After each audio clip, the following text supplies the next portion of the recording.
Hello, our friends, Evolutionary, EEARTS, and Heart's Home family. Hello there, welcome back.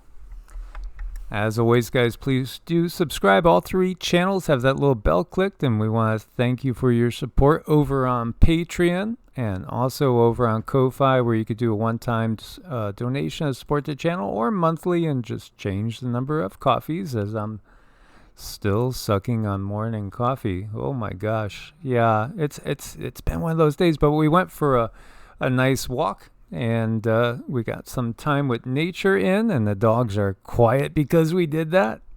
Thank goodness they're taking a nice nap. Yes, and we'll have a second video that we'll be uploading over on Heart's Home, sharing what we were inspired to share when we were out in the woods. So here we have deaths reported, unfortunately, as a powerful magnitude 6.5 earthquake rocks Afghanistan, Pakistan, India. This is the Hindu Kush region, and the thing is, with this area, you will get big quakes. You will definitely get big quakes. A lot of the houses are not very, very well constructed. There's a lot of poor people in this area.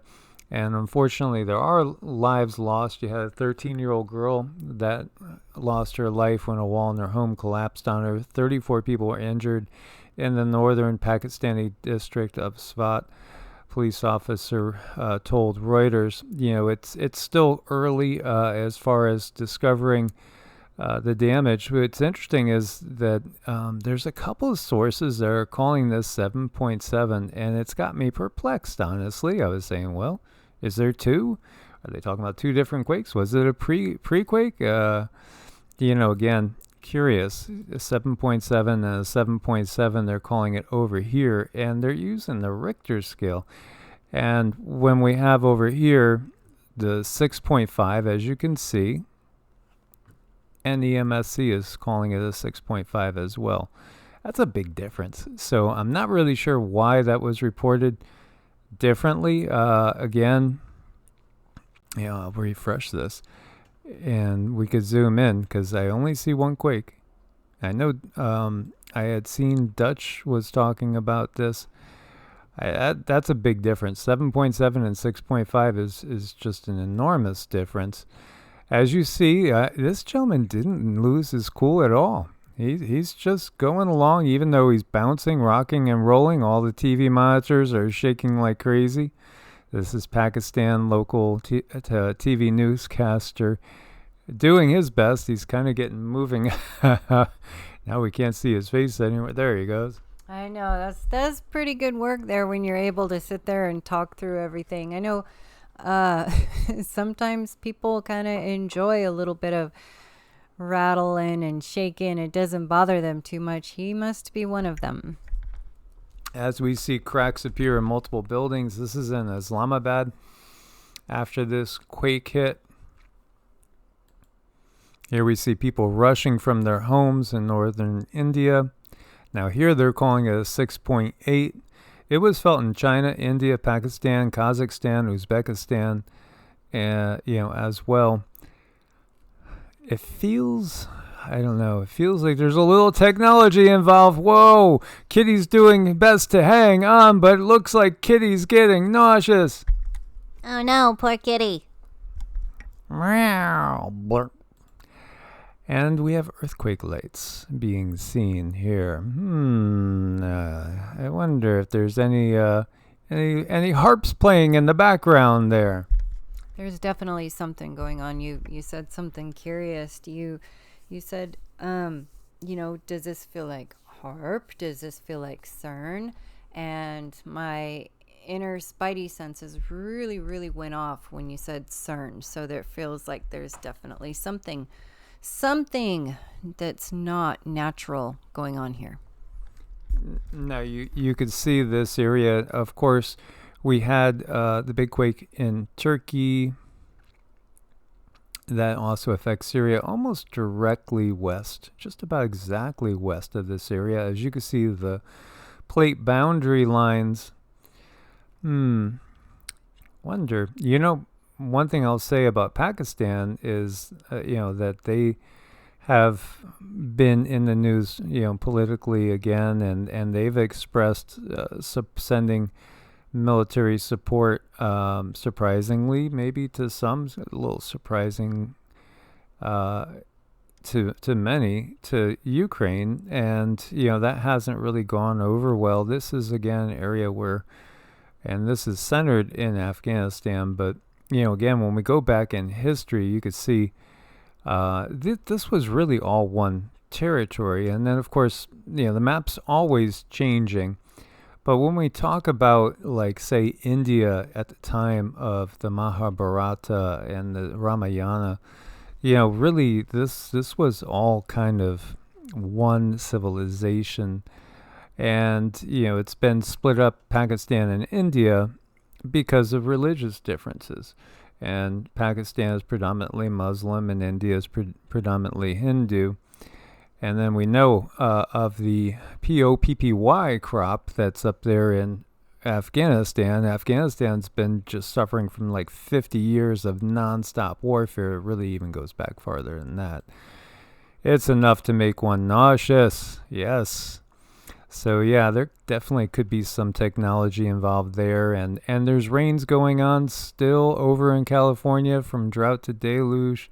California experiences second snowiest winter on record. Yeah, absolutely. Second snowiest ever. And, I know it was raining over there. We were talking to, I love that cat. We were talking to family members over in the greater Anaheim, LA area. And it was a chilly, wet day. I think the same is in store again for tomorrow. We have yet another volcano erupting, a vigorous eruption at Nevado del Ruiz in Colombia.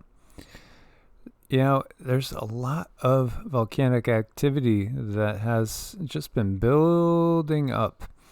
And we've talked about, will it get colder? Will it get warmer? Well, we see that all this, global warming truly has not manifested. It has not manifested. In fact, a lot of things are being rewritten to let us know we're actually heading a little bit more in the other way, the other direction. There were 2 CMEs that happened, but they do not appear to be heading in our direction, thankfully. And this is not good. Strawberry market's going to tighten as the California rains continue. This is really sad, as it was, just about prime picking time coming, and 50 to 70% of the strawberry harvest has been lost due to water damage. So, if you're somebody that is eating strawberries, by the way, they are one of those that you should really get organic. There are some things you can get by without getting organic, but in these times I wouldn't recommend anything, honestly. But strawberries, heavily sprayed. If you are, getting quote unquote conventional, and boy, that's back-ass word, isn't it? Conventional. Conventional is the way Mother Nature made, not scientists. Gosh, we are so upside down, topsy-turvy, inside out. And if you are eating strawberries, I would strongly recommend making sure they're organic, because again, they're so heavily pesticide laden. And that's one of the things that I'll find myself just telling people in the grocery store if I see them. They spray those with a lot of pesticides that can cause cancer. Oh, really? Yes, where have you been? It's the same thing with coffee. When people are going and they're getting coffees that are not organic, it's like, oh, you want a little hot water and DDT in the morning? Yeah. I know. And it's like, you can tell people that, and so many times they're more like, well, they're on sale, So I don't know. Gotta use your words where they're needed or wanted, most definitely. But this is really, really unfortunate. And again, another targeted thing that they're calling some sort of an accident. I don't think so. Yeah, absolutely. And so we have a meeting tomorrow. We're going to see what happens. And we're talking about Will there be another interest rate hike, or will they just basically let it ride? Because obviously we've had an inflationary environment, and now we have a extremely shaky banking environment. So what's going to win out? As you see right now, lots of debate as to whether there'll be a 25 basis point rate hike or no rate at all. Right here, they're giving odds: 86.4% chance of a hike, 13.6 for no hike. We'll see. Yeah, sounds like, again, the whole financial system, it is all basically legalized betting when you get down to it. Truly, it is. But when we look at a lot of the numbers, it's pretty ominous out there.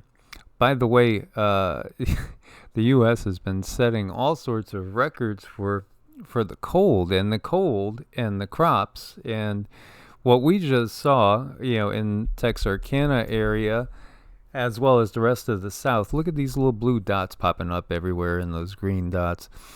These are records that are falling. The way that cold came in and swooped on down just when everybody was getting things rolling. We were talking to farmers that had, just put a whole bunch of things, getting them ready, and tomato plants and pepper plants and things like that. And yeah, even starting, of course, in your greenhouse and then rolling them out, but they were worried about them even making it out in the greenhouses.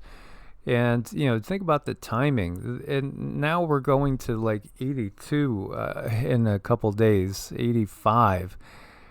It just does not feel natural, because it's going to impact, again, our food supply and prices. And it's just, call me a conspiracy theorist, but it certainly feels like somebody's out to make life unaffordable. Mm-hmm. I know it does seem to be getting that way, little by little, inch by inch. And there's a lot of people who, were really concerned about that dip in weather, that had crops that were well on their way, that were doing very, very good. So, gosh, it seems like another deliberate smack to keep people from being self-sufficient. Now, this should tell you that things are changing. Home prices fell in February for the first time in 11 years. 11 years. U.S. sales of existing homes jumped 14.5% from the prior month, but was sharply down from the year earlier, so, year on year. The market is changing, and I was looking at local numbers, and I saw there were 3 times as many new houses coming onto the market as were sold last month. This is a sign of changing times. And it's been a case where there's been so much demand, so little supply, but now obviously the interest rates have gone up so high where you could afford a lot less house. You're going to be paying, most people finance. And actually it was interesting to see the stats. We always kind of grew up back in the day with the notion that you put 20% down. Hardly anybody puts 20% down anymore. What's interesting to see is there's a lot of cash sales. And then you have a lot of people that put down either 3.5% or 5%. They'll go the FHA, the CHA route. And, if you are looking rurally, you can also get USDA loans with nothing down. As well. And, we're not specialists on all this. We just want to bring this up from our own personal experience and share it with you guys. One thing that you can see is not all markets are equal as well. As, we've been talking about this, California and New York, people are leaving in droves. So, again, certain markets, it's going to be a much sharper change. If you were somebody that had the money to speculate, you could make a killing in places like Florida with timing, per se. Because right now, you can see top 10 metros in the U.S. with the fastest growing sales price. And this is from Redfin.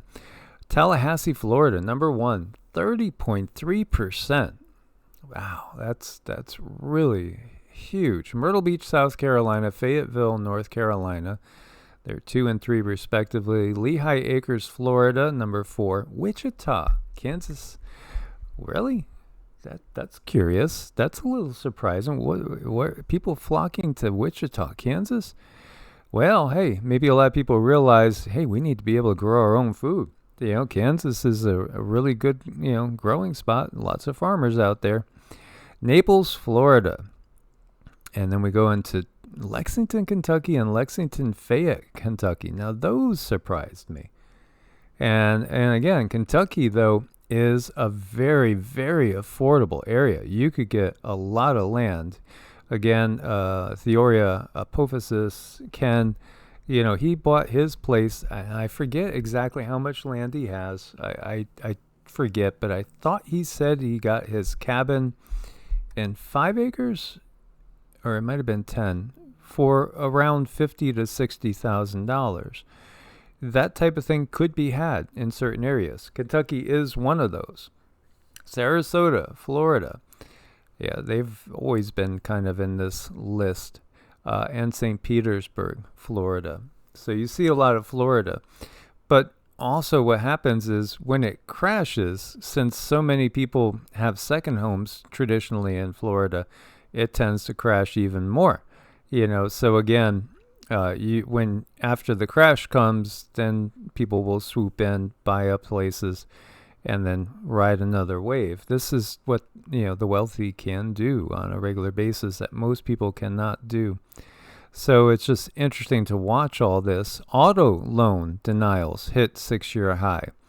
More people than ever being told, nope, sorry, we can't give you a loan. Yeah, it's definitely a sign of the times again. As you see, everything is proportionate to the credit scores as well. And the subprime fiasco we had going back in the 2008 crash. There's meat shortages in Israel, and this is just a different world we're in right now. Mm-hmm. Yeah. I mean, if you're really not paying too much attention, you might not actually notice, because I see the changes that they're making are so very, very slow. Yet when it does finally come to your front door, oh boy, there is a lot to deal with. Case of a Democratic representative saying that parents are often not qualified to make decisions for their kids. This is this is something that, of course, most of us don't want to hear anybody thinking that they're going to make better decisions, for our kids than us. When government steps over those bounds, which it has done. I mean, the laws that are in Oregon and Washington that I've seen in place, and many times when people find that the state's actually taking their kids away from them, there's nothing more infuriating than that. Now, granted, there are a lot of parents out there that are not good parents, but then again, is Uncle Sam a good parent? I don't think Uncle Sam knows how to do a lot of things. And we've seen that so much of the political structure is corrupt or incompetent or both, just beyond belief. Well, what's so sad is the government sweeps in, and this isn't the first time they've done that. They created CPS so long ago, and they just come in and claim, okay, the parents are drinking, this is not a safe space for the kids, and they take these children and they do things to them that's going to corrupt them, and it's going to alter the way that they do things. It's going to change them for life. And looks like it's another situation where they're going to take children away from their home, away from everything that they know, and then they're going to teach them what they want so that they can grow up and do what they need them to do, and make sure that the kids are indoctrinated to a very high degree. And it's disgusting. It's sick. I have nothing nice to say about this. Children belong home with their parents, and what I see more often is children, going to some kind of school earlier and earlier and earlier and earlier. I think it's going to be very nice when parents are finally able to stay home and raise their kids and teach them things that are very useful and important, like how to build a house, how to grow a garden, how to take care of farm animals. All of these things are what we need to sustain ourselves. And it's just, look at what they're teaching them, everything opposite that. Absolutely. And here you have, again, now I'm somebody that doesn't drink, smoke, or take any pharmaceuticals. That's just my particular choice. But you'll have the government, looking at certain things and certain things that are being used by the parents could be looked at, and they could take your kids from you. But then at the same time, you could go to the DR and get a script for something that will cause suicidal tendencies, and it's perfectly okay. And, just as long as, how many people actually read all the warnings on those labels? I mean, if you really read it, let it soak in. It's these things that are used every day, that are, given to people as a recommendation for usage by their DRs, often cause way more problems than they ever solve, and are literally putting the kids in danger because the parents are on these things. And it's totally legal. It's all part of the system. It's just a horrible travesty, because again, it's not understanding. It's this could really wind you up. And you understand, like, from the TCM point of view, when you're talking like traditional medicine and more of a shamanistic point of view, so much of our issues that will cause like anxieties and different mental conditions are all the result of not being able to process emotions. It's all about processing emotions and coming to understandings, realizations, and letting go. And these things don't do that. They just mask. They just, they cause certain pathways in the brain to not fire per se, but they don't really get to the root cause of the problem. And as it's one of Cindy's favorite books to recommend is Feelings Buried Alive Never Die. I highly recommend that if you're someone who has some pretty serious emotional issues, so you really understand how important it is to pull that stuff out of your system, get it out of your energy field, process it. It's got to go. Yeah, exactly. So again, disease comes from dis-ease, comes from tensions, anxieties, fears, things like that we just can't process. And so, again, it's always the system just puts band-aids on amputations left and right, and it doesn't lead to any resolution. Mm-hmm. And then even child rearing, we're mostly taught, to keep children in line. And if a child cries, a lot of times it's more like, just stop crying.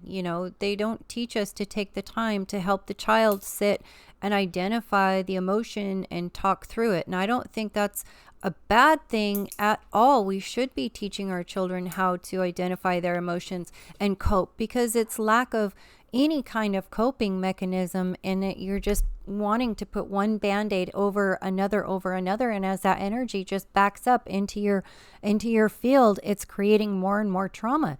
So it's so important to recognize those emotions, pick them out. What are they? Talk about it, process it. But gosh, look what kind of world we live in. We live in a world where parents have to be up and off to work. There's only so much time. There's so many time constraints, and parents really honestly don't always have the time to sit and talk to their child. But you can see how this is so deliberately set up.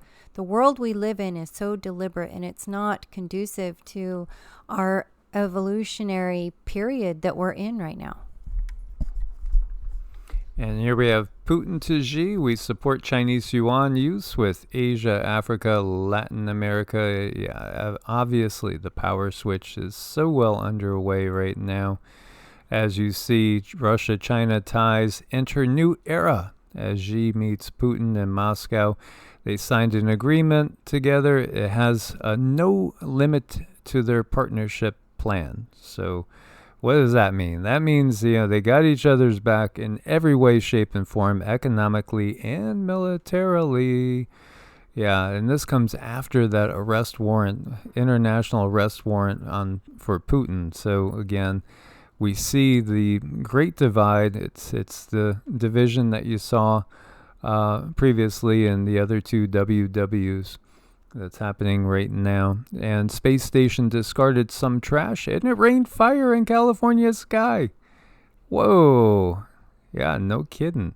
Jeff Waters and his friends weren't sure what to think of the streaking lights that dashed across the Sacramento night sky late Friday.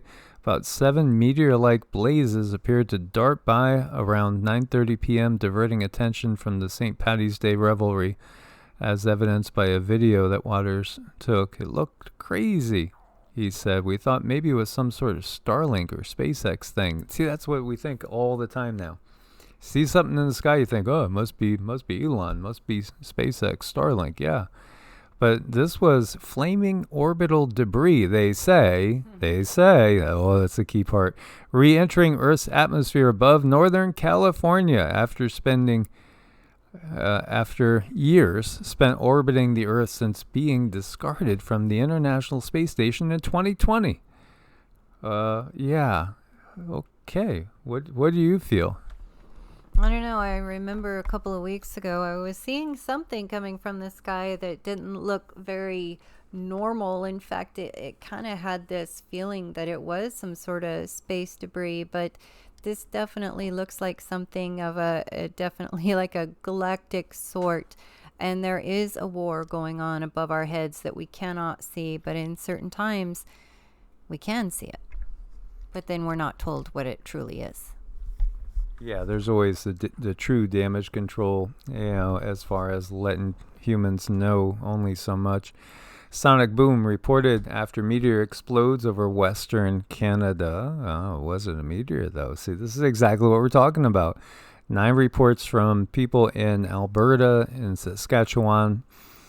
Fireball moving, as you see again, we see that they always look kind of the same. They usually end up giving a nice big little burst and then whoop, they're gone. Yeah, so yeah, it's just another meteor. Now this wouldn't be just another meteor. This is a big one. Asteroid 2023 DZ2 to fly past Earth at 0.4 lunar distance on the 25th. Largest since September 16th, 2021.